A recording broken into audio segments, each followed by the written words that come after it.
Hey everybody, how's it going out there? I think we're live on Instagram Live. We're going live on YouTube Live. Hope everybody's having a wonderful day no matter where you are in the world. It's Dan from Atlas Lens Co. We're here in beautiful Glendale, California. Today we were going to go outside, but it's raining. We don't have a rain deflector shield with us, so we're going to focus on something else. Today in today's live stream, we're going to cover the 25mm Orion, which I'm happy to say is available and on the shelf now. If anybody wants to buy a 25mm Orion, they're in stock. It's a rare occurrence. Usually these things are really hard to get, and people have been waiting a while to get an Orion 25, but I'm happy to let you know that if you want to get one, we have a few available, so now is a great time to reach out to your Atlas Lens Co. representative or your reseller, no matter where you are in the world, and we can get you a 25 within a couple days. And I'm coming to you live from a 25mm Orion. We're supported by our fantastic production team today. We've got Obi running the live stream system. We've got Matt Sala running the camera. And we have Oksana helping field questions and direct your questions to me so I can answer them in the stream today. What an incredible perspective we have here. We're looking at the 25mm Orion. It's a T2 lens, one of the widest angle anamorphic lenses you can commonly get. It has 136mm front outer diameter. It's a T2, so it's very fast. And it has incredible close focus. I'm actually only about 2 feet from the camera body right now, if you can believe that. But what an incredible sense of space this thing is creating. Um, Hope everybody's doing great. We're on a red V Raptor camera. We're in 8K 6.5 aspect ratio to deliver a beautiful 240 CinemaScope delivery format to you through the streams. Happy to take your questions, and while we're here, we might as well show some of the capabilities of the lens. Like you can see, this has incredible close focus, so I'm going to rack to minimum focus here, which is right around 18 inches, and I'll come right in. So I'm only 18 inches from the sensor plane right now, if you can believe that. Sorry you guys have to look at my ugly mug up close and personal, but I think that's one of the cool things about the perspective with this lens. You can get incredibly close, and it doesn't distort a face too much, so I can be anywhere in the frame. And if you compare that with some vintage anamorphics that don't even have this wide angle of a field of view, it's hard to get this kind of optical performance and character at the same time. So it's a really nice balance of really interesting anamorphic characteristics. Not quite a fisheye like our 21mm. It's just an ultra wide anamorphic. And I'll show you some of the flare really quick, and then we'll pull in some questions. So if you're just joining the stream, we're on a 25mm Orion, which are available and shipping now.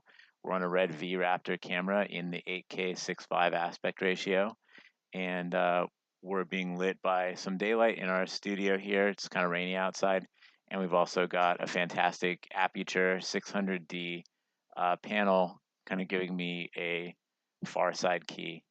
And I'll come in with a flare with a beautiful mag light. This is one of those heavy duty mag lights.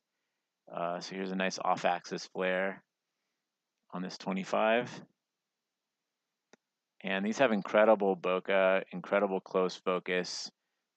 This lens most recently was used on the feature film Babylon. If you saw Babylon, it was one of the first features to use the 25 Orion.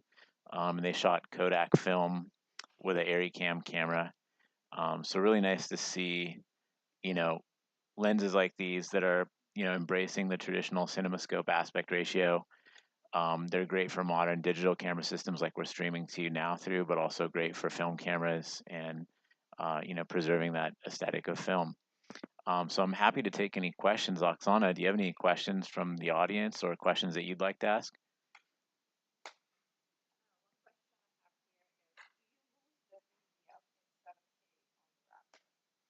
So if you're looking at the stream right now, we're streaming 8K 6.5 aspect ratio. You can see in the corner over here, it's just a little bit of corner fall off, corner darkening in the edges. If you go to 7K 6.5 or 7K 4.3, if depending on if you want a 2.66 to 1 or 2.40 to 1 aspect ratio, that little bit of corner darkening up there will totally go away. But we're in 8K right now, so we're giving you basically like the max possibility of this, and I'll illuminate from all the corners of the image with the flashlight, so you can kind of see, you know, a little bit of corner darkening up here where the flashlight is, and I'll do the same thing. And my arm is like stretched to its full length, so it's not really like a hard portal, but there's a little bit of corner darkening there in the 8K, and this is well outside the design specification of the lens, so I'm trying to show you really the maximum possibility of this lens um, on one of the more popular modern digital systems. Um, you know, there we go. There's a little corner darkening down in that corner. You could see. But yeah, that'll go away at 7K, or even if you just want to bump in 5% or set like a 5% um, frame line safety in your red, if you're using a red Raptor or a Monstro camera platform, and all the other red cameras, you'll have no problem whatsoever. But this is basically the biggest red sensor available on the market to date, and so we're using the maximum to kind of show you where the limits are today. Great question, Oksana, and whoever asked that out there, thank you for such a great question to illuminate the facts.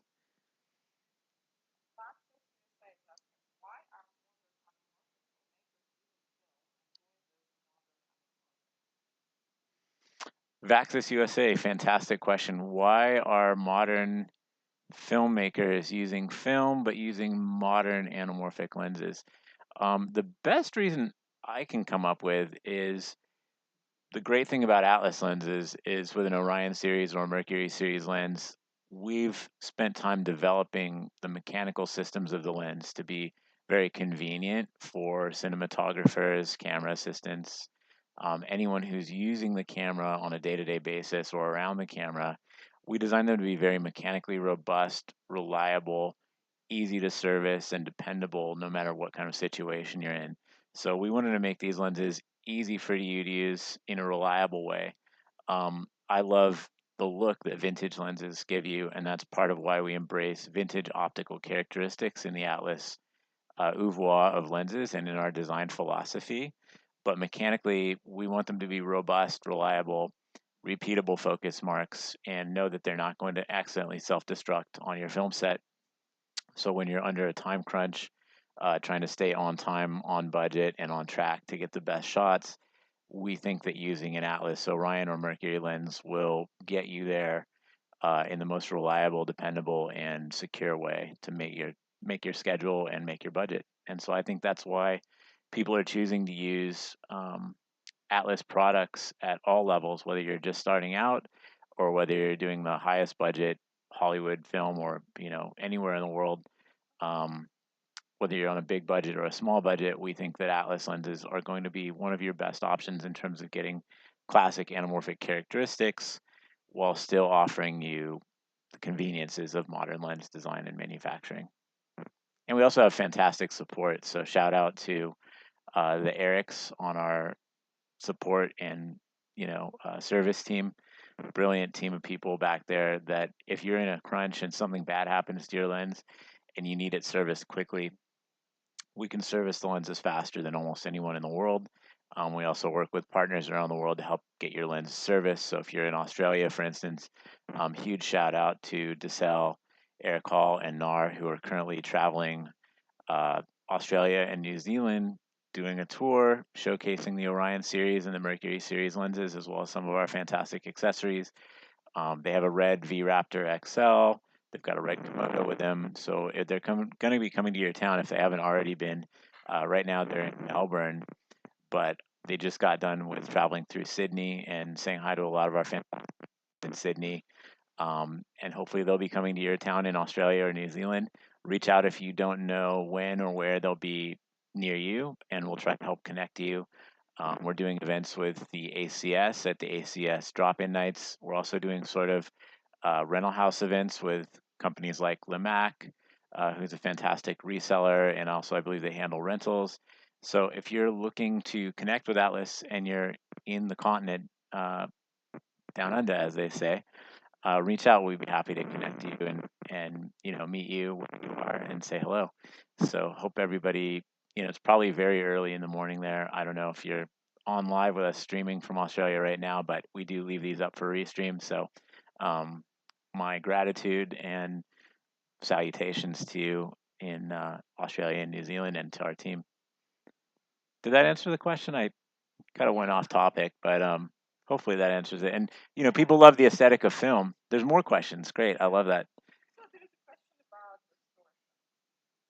Filmmakers use your seven that high. Why so much distortion at edges? Our master anamorphic doesn't distort like this. Is it done intentionally? Yes, that's a fantastic question. So people are asking about barrel distortion, and in particular the 25mm lens that we have showcased on the Raptor today. So we're showcasing a lens that's on its very limits of possibility of frame coverage. The lens is not even designed to cover a VistaVision sensor, but we're in Red VistaVision 8K 6.5 for a 2.40 delivery. So we're at the very maximum possibility of this lens. And you can see that the architecture of the room has barrel distortion. Part of embracing the barrel distortion is something that vintage anamorphic lenses have in spades. So if you're looking at something like a Kowa 40mm lens, the Kowa 40 actually has more distortion than you're seeing here. Whereas something like a Arri Master anamorphic, which is a fantastic lens, and they do have a 25mm, I believe.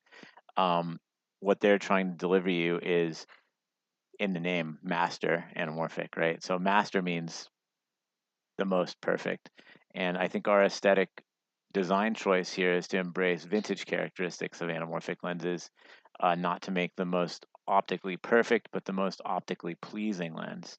And so with a master anamorphic, you're definitely going to have less distortion. You're also going to have a higher price. So the price of a 25mm Orion is around $15,000. The price of a 25mm master anamorphic, I believe, is starting around $30,000. And that's not to say anything bad about the master anamorphics. I think they're fantastic lenses. They're used on really amazing films, but they have different characteristics. So what we like to do is offer something that gives you vintage character, but modern performance and convenience. And part of that vintage anamorphic character is having barrel distortion like you see depicted here today. We also have incredibly close focus, so I can actually get down to 18 inches from the sensor or film plane. So I'm actually 18 inches away, getting incredibly close focus. And the other thing we have that certain other lenses might not have is this beautiful streak flare. So something I know about master anamorphics is that they just don't have streak flare like this. You can get a flare set that gives you special coatings on some of the spherical elements in the front and rear, and that will give you more veiling flare, which can be useful and another trait that people do like, but you won't get the streak flare that we have in an Orion series lens. So, there's just different horses for different courses. I happen to think those are fantastic lenses, but what we do is a vintage style anamorphic with modern mechanical conveniences. Ready for the next question? Keep them coming out there. I love hearing these questions from everybody out there in Instagram Live and YouTube Live.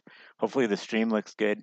It's brought to you today using a box called the In-Stream Encoder by YOLO Box, YOLO Live System. Really fantastic way of getting a high quality HD SDI feed directly into Instagram Live, which is, something that's kind of challenging to do unless you have a device like this.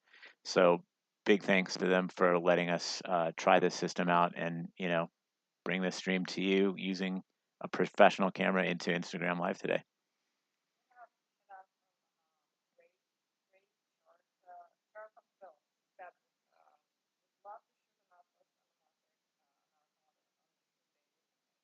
Thank you. Such kind words. Appreciate it. Love to see you if you're passing through Glendale, California, or you live here.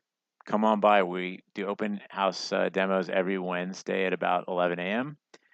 Would love to see you here. And if not, we do these Instagram live and YouTube live streams weekly right around this time. So, anything you want to see that we're not showing you, let us know by emailing or dropping it in the comments. We'll take notes and showcase what you want to see and make a very personal experience for you.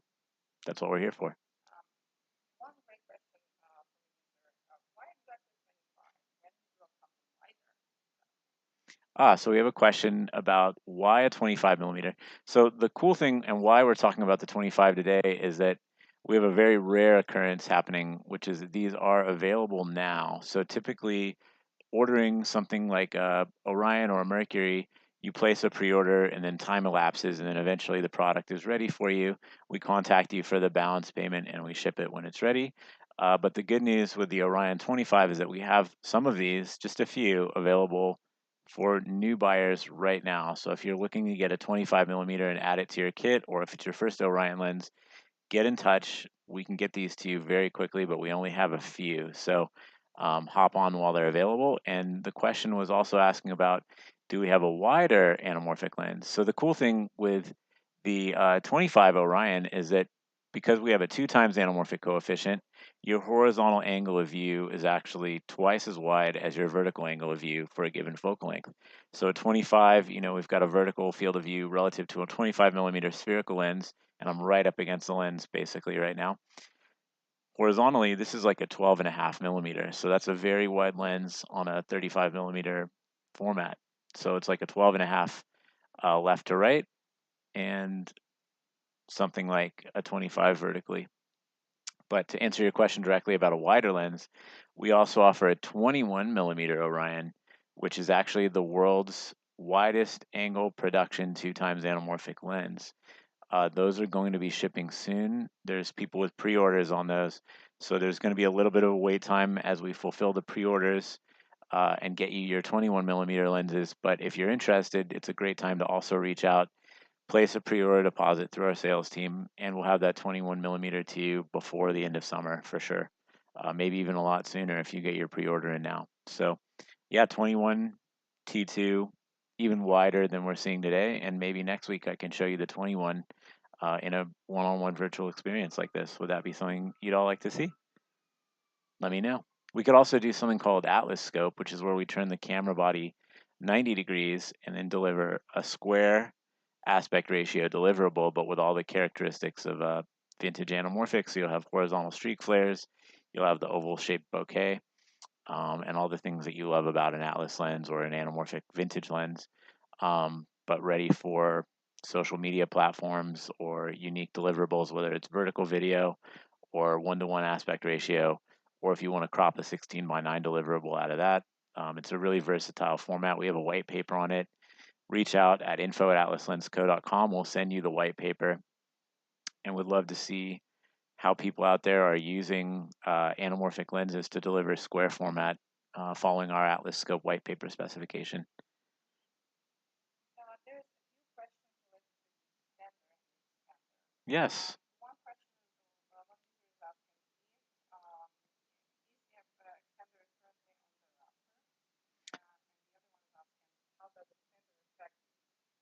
So we have 2 questions. I'll answer them as quickly as I can.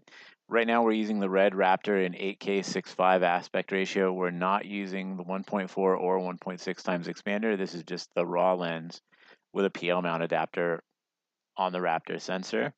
If you do use our 1.4, it expands your image circle by 1.4 times, effectively magnifying your image circle and your focal length by a factor of 1.4 times. And the same is true of the 1.6 times. You just get a little bit more image circle and a little bit more magnification. So doing that will give you effectively full coverage on something like a Sony Venice Airy Mini LF or LF format sensor, or edge to edge on the Raptor. With a 2 times anamorphic, that's not necessarily something you need because you're going to have a 1.9 to 1 aspect ratio with the Raptor, for instance. So if you unfold that using anamorphic D-squeeze, you're going to end up with almost a 4 to 1 aspect ratio. And that can be something really cool that lets you do things like digital signage or large scale billboards, or if you want to do something like a digital move where you're doing a digital dolly through a wide angle perspective without changing lenses. There's a lot of interesting and unique possibilities that open up when you're using an anamorphic lens outside of its originally intended scenario.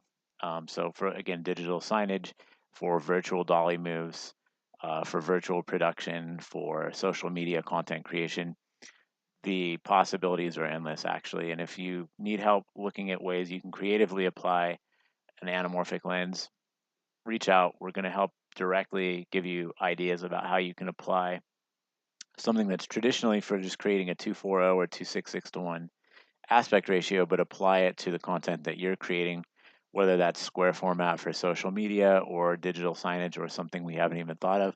We're here to help come up with creative solutions to any challenges that you're seeking, either technically or creatively. We think that anamorphic filmmaking is the best type of filmmaking, and so we're going to help you figure out how to apply that to whatever your use case is. Talking about beautiful flare, does Atlas planning to offer 21 and Great question. So a question we often get asked, and sort of repeating what Oksana just asked, do we want to offer a 21 or 25 silver edition lens? Absolutely. If you email us and would like to get on the early access list to a 21 or 25 silver edition lens, shoot an email on over to info@atlaslensco.com. We will put you on the expression of interest form for a silver edition 21 or 25, and prepare yourselves, because it's something that we're going to be showing fairly soon. We're going to be at NAB, so hope to see you there in Vegas. And if not, we'll live stream there from Vegas. And I think that's a good place to show a 21 and 25 silver edition lens. What do you guys think? Let us know in the comments. how about lens support? Recommend any lens? Super question. So, Oksana is asking about lens supports, and we happen to have a fantastic suite of accessories. What I'm holding up now is called the 114mm clamp-on bracket. So what this will do is go on the back of any of your Orion series lenses, sort of like a matte box clamp-on style, and this will allow you to grab onto the lens from anywhere you want, as long as you're not grabbing onto the focus scale itself. And then you can meet that at the bottom or the top. It has a 3/8 inch locating screw with 2 locating pins, and you can tie that down to something like a lightweight support bracket. So we teamed up with our friends at Tilta, who have been making really great support bracketry for years. And so we have an Atlas plus Tilta lens support bracket. This one happens to be for 15mm lightweight offset rods. We also have 15mm studio offset and 19mm studio offset rod support systems. And this clamp, you technically only need one, and you can use it across all 8 of the Orion series family of lenses. And to add to that, people often say, well, I am using an EF mount. Can I use an EF mount camera with the 21 and 25? I have great news for you. Yes, our EF mounts will work on our 21 and 25mm lenses, and I would definitely recommend using a support bracket like this to take some of the pressure off your mount, so you're not, front heavy pulling on the face of your camera and distorting the metal that makes up the mount system. So, I'll hold up. I have an example, 25mm, thanks to Matt. So here's a 25mm Orion. You can see that this weighs, maybe around 6 pounds roughly. And this part here is, like all other Orion series, around 114mm diameter, just a little over 114. And you can slip this on. The front is 136 on the 21 and 25. You could slip this support ring around the back of the lens like this. Loosen up this tie down, and then grip it like that. And now you have a solid support ring that you can grab from the top or bottom to help support your lens on the rods. So hopefully that's helpful. These are available now on the atlaslensco.com web store. So if you have questions or need support, reach out. We're happy to help guide you. Yeah, one more question. Let's take like 2 or 3 more questions, and then we'll probably pop off. But great to see everybody out there in Instagram Live and YouTube Live. And if you have a few more questions, get them in quick, and I'll try to answer. Otherwise, I'll see you here in Glendale, California, or hopefully next stream. So go ahead, Oxana. I'm happy to hear your questions. More of a recommendation. We have a customer, a have our Orion 40, and he's thinking about adding just one more focal length. He is considering 80 or 100. Which one would you recommend? So we have a customer who has an Orion 40, and they're thinking about adding one more focal length to their set. They're asking, would we recommend an 80 or a 100? Tough choice. Both of them are fantastic lenses. My question would be maybe what camera system are you using, and do you often end up shooting objects or people more, and that can kind of help guide us. If you're shooting more people, I might recommend the 80mm because you end up with a little more field of view around your subject. But if you're shooting small objects, maybe the 100 because it gives you a little more perspective magnification. You getting close to objects. So if you're filming a lot of like tabletop work, maybe a 100. They're both really fantastic telephoto anamorphic lenses. But Oxana, if they follow up with an answer to that, I'd love to hear how they're using it. Maybe we could help guide them. But reach out offline, whoever you are out there with that question. We're happy to help you. And some people are partial to the 80. I kind of like them both. I'm biased. I don't know what to say. I'd maybe take an 80 if I could only have one more. This is not from a customer, but just one more time can you show the flare? Yeah, one more person wants to show the flare. So, Matt, do you want to come on screen? We could do a double lightsaber battle. You could have the big mag light, and I'll take the little. So I've got a small mag light here, and I'm just going to spot it in nicely. So now we're going to battle, flare battle. Pew, pew, pew. And shout out Wendy's for letting me borrow the headset. I asked them, can I get a headset? They said, we'll give it to you your way right away. Wait, that's Burger King. American fast food jokes. I don't know what to say, but anybody who's ever had to be a PA on set, we like to call these the McDonald's headset. So shout out PAs, shout out anyone who's had to be on set and use one of these type of headsets before. I just like wearing it for fun. It's not even hooked up actually. So yeah, Oksana wanted to see some flares, so we're doing a little flare battle here. Any other questions out there in Instagram Live or YouTube Live land? Otherwise, we're going to probably sign off for the day and see you here in person in Glendale or see you next week. Any other questions? There was a question about, from Wolfgang who's a customer, and he said that he's experienced some purple frames on his 40 and 8K, and he was asking for any advice. We can reach out to him, just let him know we can reach out to him by email and try to help him. Yeah, helium is a really interesting sensor. I used to have a helium 8K myself, so I'm very familiar with the color performance. What makes that sensor interesting is that you have a higher density pixel pitch. And so, no matter what type of lens you're using, you're going to experience more color fringing when using a helium 8K than you would with almost any other sensor because it has such a tight pixel density. And the way that that manifests is that basically all lenses create spots. So every point of light is what we call a spot in lens design, and your spot diagram or your footprint of that optical spot, if you imagine a point of light coming through the lens and then landing on the sensor after it goes through the optical system of the lens, that spot ends up disseminating into all the different pixels. So it's hard to make a perfect one-to-one spot situation where a point of light that's about the size of 1 pixel virtually goes through an entire lens, through all the optical system, and then lands on the sensor as one spot. So you have a spot diagram which represents the footprint of that light point as it lands into the pixel wells. And so the pixel, 1 pixel is 1 pixel, right? But you have a tighter pixel density on a helium 8K. And so sometimes you'll have spillover of that light point, that point source spills into the different pixel wells, and that manifests itself as color fringing. So that's one of the biggest challenges of using higher and higher resolution, higher density pixel sites because your light buckets are essentially smaller. And so the difference between signal and noise, or the way that those light rays land, ultimately manifests it itself in the way that the image performance looks. So that can be both a good thing and a bad thing. It can certainly be a challenge. And I remember when I first got my helium, I was like, why does every lens I put on this have more color fringing than when I was using my Dragon 6K? But I learned to love it and embrace it, and it's also something that I was able to solve by number one, adjusting the back focus on the camera body so that your light points are landing at exactly the right image plane.